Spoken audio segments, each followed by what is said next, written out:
Voilà, la destination Côte d'Ivoire séduit et attire des investisseurs d'autres pays d'ailleurs. Une délégation d'industriels de la République de Corée en visite à Abidjan a été reçue par le ministre de la Promotion, de la bonne gouvernance et de la lutte contre la corruption. Et puis, Anne Zorobi-Balo a échangé avec eux sur les opportunités économiques qu'offre le pays. Jean Magayi. Une quinzaine d'opérateurs économiques sud-coréens au cabinet de Zorobi Balo, ministre de la bonne gouvernance et de la lutte contre la corruption. Originaires de la province de Jeonju, dans le sud-est de la Corée du Sud, ils viennent évaluer les atouts de la Côte d'Ivoire en termes d'industrialisation et de technologie. Objectif, créer des possibilités d'investissement dans le pays.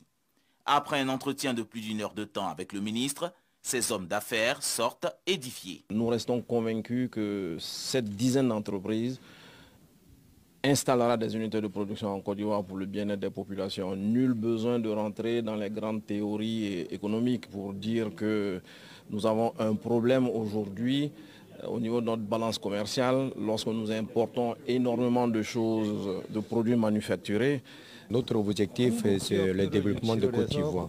Et en travaillant pour le développement de Côte d'Ivoire, nous aussi, nous allons bénéficier. Cette coopération ivoiro-coréenne est facilitée par la croissance soutenue par l'État à travers le plan national de développement PND. C'est une préoccupation qui est constamment soulevée. Qu'est-ce qui garantit la sécurité de nos investissements?